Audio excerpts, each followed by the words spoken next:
କହିଲେ ଦେଖି ଦିଲ୍ଲୀର ଯନ୍ତର ମନ୍ତରରେ ଏ ଅସରପା ମାନଙ୍କର ମାନେ ଜେନ୍ଜି ମାନଙ୍କର ଏତେ ବଡ଼ ଆନ୍ଦୋଳନ କାହିଁକି ହେଲା? ମୁଁ ଜାଣିଛି ଆପଣ କ'ଣ ଉତ୍ତର ରଖିବେ। ଆପଣ କହିବେ ନିଟ୍ କୋଶ୍ଚିନ୍ ପେପର ଲିକ୍ ହେଲା, ତେଣୁ ଏ ଅସରପା ମାନେ ଆସିକି ଯନ୍ତର ମନ୍ତରରେ ଏକାଠି ହେଲେ ଏବଂ ପ୍ରୋଟେଷ୍ଟ କଲେ। ଆଉ ନା ନା, ଏବେ ଗୋଟେ ଭିନ୍ନ ମତ ଆସିଛି। କିଛି ବାସ୍ତୁଶାସ୍ତ୍ରୀ କହୁଛନ୍ତି ଯେ ସେଇଟା ତାର କାରଣ ନୁହଁ। କାରଣ ରହିଛି ଯେଉଁ ଦିଲ୍ଲୀରେ ଯେଉଁ ନୂଆ ପାର୍ଲାମେଣ୍ଟ ଭବନ ହେଇଛି ସେଥିରେ ଯେଉଁ ବାସ୍ତୁ ଦୋଷ ଅଛି ସେଇଟା ହେଉଛି ତାର କାରଣ। ଅଯୋଧ୍ୟାରେ ରାମ ମନ୍ଦିର ତିଆରି ହେଲା, ଏବେ 200 କୋଟି ଟଙ୍କା ପାଖାପାଖି ଚୋରି ବା ଡକାୟତି ହେଇଛି। କାରଣ କ'ଣ? ଆପଣ କହିବେ ସିସିଟିଭି ଲାଗିନଥିଲା ବା ସିସିଟିଭି କାମ କରୁନଥିଲା। ନା, ବାସ୍ତୁଶାସ୍ତ୍ରୀମାନେ କହିବା ଆରମ୍ଭ କରିଦେଇଛନ୍ତି ଯେ ଅଯୋଧ୍ୟାରେ ରାମ ମନ୍ଦିର ତିଆରି ହେଲା ବେଳକୁ ବାସ୍ତୁ ଦୋଷ ରହିଯାଇଛି। ବିଜୟ ମାଲ୍ୟାଙ୍କୁ ଜାଣିଛନ୍ତି? ତାଙ୍କ କିଙ୍ଗଫିଶର କମ୍ପାନୀକୁ ଜାଣିଛନ୍ତି? କେତେ ବଡ଼ କମ୍ପାନୀ ଥିଲା, କିନ୍ତୁ ଡୁବିଗଲା।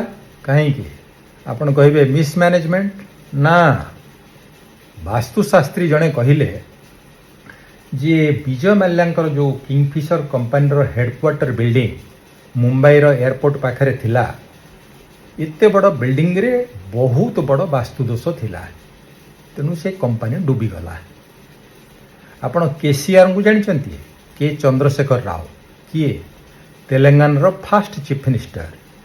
ତେଲେଙ୍ଗାନା ହେବା ପୂର୍ବରୁ ସେ ରାଜ୍ୟ ଥିଲା ଆନ୍ଧ୍ରପ୍ରଦେଶ, ଦୁଇ ଭାଗ ହେଲା ଆନ୍ଧ୍ରପ୍ରଦେଶ ଆଉ ତେଲେଙ୍ଗାନା। ତେଲେଙ୍ଗାନାର ସେକ୍ରେଟାରିଏଟ୍ ବିଲ୍ଡିଂ ଥିଲା ହାଇଦ୍ରାବାଦରେ, ତେଣୁ ସେଇ ଓଲ୍ଡ ବିଲ୍ଡିଂରେ ସେକ୍ରେଟାରିଏଟ୍ ଚାଲିବା କଥା। କିନ୍ତୁ ଯେତେବେଳେ କେସିଆର ଯେତେବେଳେ ହେଲେ ଚିଫ୍ ମିନିଷ୍ଟର, ତାଙ୍କ ପାଖରେ ଆସି ଜଣେ ବାସ୍ତୁଶାସ୍ତ୍ରୀ ଭେଟିଲେ। ସିଏ ହେଉଛନ୍ତି ସୁଧାକର ତେଜା। ସେ ଭଦ୍ରବ୍ୟକ୍ତି ଆସି କହିଲେ, ସାର୍ ଗୋଟେ କଥା କହିବି, ଆପଣ ମାନିବେ ତ? କହିଲେ କୁହ। ନା ସାର୍, ଆପଣ ଏଇ ଓଲ୍ଡ ସେକ୍ରେଟାରିଏଟ୍ ବିଲ୍ଡିଂରେ ଅଫିସ୍ କରନ୍ତୁ ନାହିଁ, ପ୍ରବଳ ବାସ୍ତୁ ଦୋଷ।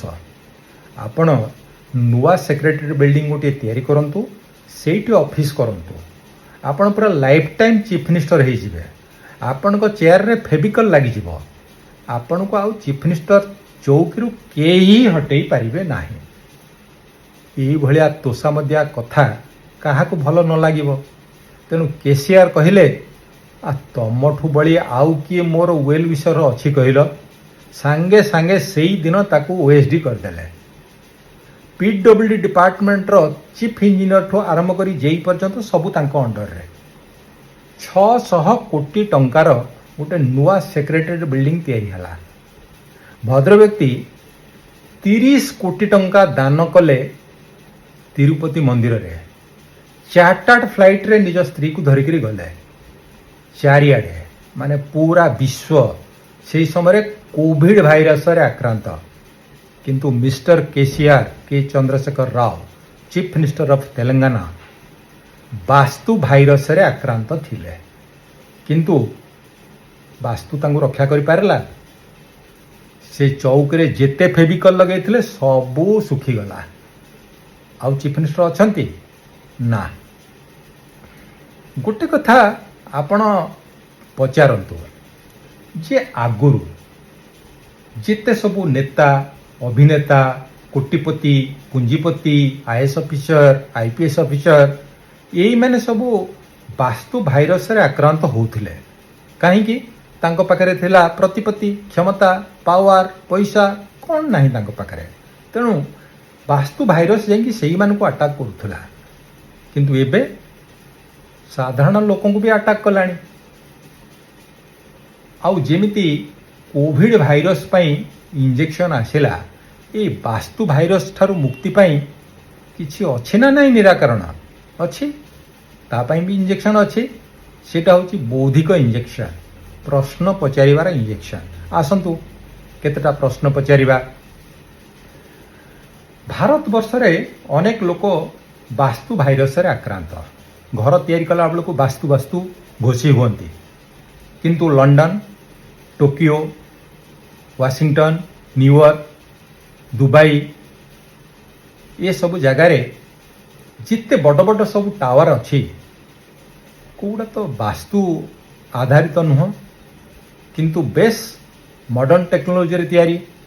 ଏବଂ ସେ ସିଟି କେତେ ଡେଭଲପ୍, ଲୋକମାନେ କେତେ ଆରାମରେ ଅଛନ୍ତି। ଚିନ୍ତା କରନ୍ତୁ, ମନେ କରନ୍ତୁ ଦିଲ୍ଲୀ, ମୁମ୍ବାଇ, ଚେନ୍ନାଇ କି ଭୁବନେଶ୍ୱର, କଟକ ଯୋଉଠି ହଉ, ଗୋଟେ 1-21 ଫ୍ଲାଟ୍ ଥିବା ଗୋଟେ ଆପାର୍ଟମେଣ୍ଟ ତିଆରି ହେଇଛି। ସବୁ ଫ୍ଲାଟ୍ ଗୁଡ଼ିକ ଗୋଟେ ଆଡ଼କୁ ମୁହଁ କରିଛନ୍ତି, ଗୋଟିଏ ପ୍ରକାର ଟଏଲେଟ୍, ବେଡରୁମ୍ ସବୁ। ବାସ୍ତୁ ଯଦି ଆଟାକ୍ କରିବ ସମସ୍ତଙ୍କୁ ଗୋଟେ ପ୍ରକାର ଆଟାକ୍ କରିବା କଥା, କିନ୍ତୁ ଯେତେ ସବୁ ଓନର ଅଛନ୍ତି ସମସ୍ତଙ୍କର ସମସ୍ୟା କ'ଣ ଗୋଟେ ପ୍ରକାର ନା? ଆଉ ଗୋଟେ କଥା, ଅନେକ ଭାବନ୍ତି ଯେ ବାସ୍ତୁ କମ୍ପ୍ଲାଏଣ୍ଟ ଯଦି ଘର କରୁଛନ୍ତି ତାହେଲେ ସ୍ୱାସ୍ଥ୍ୟ ଭଲ ରହିବ। ଆଚ୍ଛା, ତାହେଲେ ସବୁ ହସ୍ପିଟାଲକୁ ସରକାର ବାସ୍ତୁ କମ୍ପ୍ଲାଏଣ୍ଟ କରିଦିଅନ୍ତୁ। ଆଉ ଅପରେସନ୍ ଥିଏଟର ଦରକାର ନାହିଁ, ଆଇସିୟୁ ଦରକାର ନାହିଁ, ୱାର୍ଡ ଦରକାର ନାହିଁ, ଡକ୍ଟର ଦରକାର ନାହିଁ, ନର୍ସ ଦରକାର ନାହିଁ। ତେଣୁ ସମସ୍ତେ ସ୍ୱାସ୍ଥ୍ୟବାନ ହେଇକରି ବୁଲିବେ। ଠିକ୍ ସେଇଭଳି ଅନେକ କହନ୍ତି ବାସ୍ତୁ ନିରାକରଣ ଯଦି ଥିବ ଘର, ଝଗଡ଼ା ହବନି। ସ୍ୱାମୀ ସ୍ତ୍ରୀ ଭିତରେ ଝଗଡ଼ା ନାହିଁ, ପଡ଼ୋଶୀ ସହିତ ଝଗଡ଼ା ନାହିଁ, କାହା ସହିତ ଝଗଡ଼ା ନାହିଁ। ଆରେ ବା, କେତେ ବଡ଼ ସମାଧାନ ଅଛି ବାସ୍ତୁରେ। ସବୁ ଘର ଗୁଡ଼ାକୁ ବାସ୍ତୁ କମ୍ପ୍ଲାଏଣ୍ଟ କରିଦିଅନ୍ତୁ। କୋର୍ଟ କଚେରୀ ବନ୍ଦ, ଓକିଲ ବନ୍ଦ, ଜଜେସ୍ ବନ୍ଦ, ସେ ଆଇପିସି, ସିଆରପିସି, ଭାରତୀୟ ନ୍ୟାୟ ସଂହିତା କିଛି ଦରକାର ନାହିଁ। ଝଗଡ଼ା ତ ନାହିଁ, ସ୍ୱର୍ଗ ତ ଏଇଠି ହେଇଯିବ। ହବ ନା ନାହିଁ? ଅନେକ ଭାବନ୍ତି ଯଦି ଘର ବାସ୍ତୁ କମ୍ପ୍ଲାଏଣ୍ଟ ତାହେଲେ ଧନ ମଧ୍ୟ ମାଡ଼ି ଆସିବ। ତାହେଲେ ସରକାର କାହିଁ କ'ଣ ଏତେ ମୂର୍ଖ ଅଛନ୍ତି? ଯେତେ ସବୁ ବଜେଟ୍ ଆଣୁଛନ୍ତି ବାସ୍ତୁ କମ୍ପ୍ଲାଏଣ୍ଟ ବଜେଟ୍ ଆଣିବେ। ଯେତେ ଘର ଦେଉଛନ୍ତି ସବୁ ଗରିବ ଲୋକମାନଙ୍କୁ, ତାଙ୍କ ଏଷ୍ଟିମେଟ୍ରେ ଗୋଟେ ବାସ୍ତୁ କମ୍ପୋନେଣ୍ଟ ରଖିଦେବେ। ଘର ଯଦି ବାସ୍ତୁ କମ୍ପ୍ଲାଏଣ୍ଟ ହେଇଗଲା, ଗରିବ ଲୋକ ତ ଗୋଟେ ବର୍ଷରେ ଧନୀ, ଆଉ ଭାରତ ତ ପୁରା ବିକଶିତ ହେଇଗଲା। ଆଉ କ'ଣ ଦରକାର? ଚିନ୍ତା କରନ୍ତୁ। ଶେଷ ପ୍ରଶ୍ନଟି ମନେ ରଖନ୍ତୁ। ମୁଁ କହିଥିଲି ନା, ପ୍ରଶ୍ନ ପଚାରିଲେ ବାସ୍ତୁ ଭାଇରସକୁ ଆପଣ ପାରିବେ। ଏବେ ଯେତେ ସବୁ ଘର ଚୋରି ହେଉଛି, ଡକାୟତି ହେଉଛି, ଭଲ ଭଲ ଘର, ନୂଆ ନୂଆ ଘର, ଧନୀ ଘର, ସେ ସବୁଗୁଡ଼ିକ ବାସ୍ତୁ କମ୍ପ୍ଲାଏଣ୍ଟ। ଆରେ ବାସ୍ତୁ କମ୍ପ୍ଲାଏଣ୍ଟ ହେଇକି ଚୋରି ହେଉଛି। ବଡ଼ ବଡ଼ ବିଲ୍ଡିଂରେ ଲାଗିଯାଉଛି ସବୁ ନିଆଁ, ସେ ସବୁଗୁଡ଼ିକ ବାସ୍ତୁ କମ୍ପ୍ଲାଏଣ୍ଟ। ଆରେ ବାସ୍ତୁ ତାହେଲେ କରୁଛି କ'ଣ ସେଠି? ଚିନ୍ତା କରନ୍ତୁ, ପ୍ରଶ୍ନ କରନ୍ତୁ। ଦେଖନ୍ତୁ, ବାସ୍ତୁ ଭାରତରେ ଥିଲା, ଏବେ ଅଛି, ଆଗକୁ ବି ରହିବ। ଆପଣ କହିବେ, ସାର୍ ଆପଣ କ'ଣ ଏ କଥା କହିଲେ ପୁଣି ଏ କଥା କହିଲେଣି? କେମିତି କହିବିନି? ଯେଉଁଟା ସତ ସେଇଟା ସତ ରହିବ। ଯେପର୍ଯ୍ୟନ୍ତ ସମସ୍ୟା ରହିଛି, ଲୋକମାନଙ୍କର ଏହି ପ୍ରକାର ବିଶ୍ୱାସ ରହିବ। ସେମାନେ ସମାଧାନ ଖୋଜିବେ ବାସ୍ତୁରେ।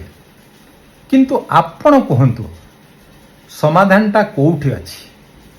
ବାସ୍ତୁରେ ଅଛି ନା ଶିକ୍ଷାରେ ଅଛି, ସୁଶାସନରେ ଅଛି ଏବଂ ସୁବ୍ୟବସ୍ଥା ଭିତରେ ଅଛି? ଆପଣଙ୍କର ଉତ୍ତର ଅପେକ୍ଷାରେ। Thank you very much. ନମସ୍କାର।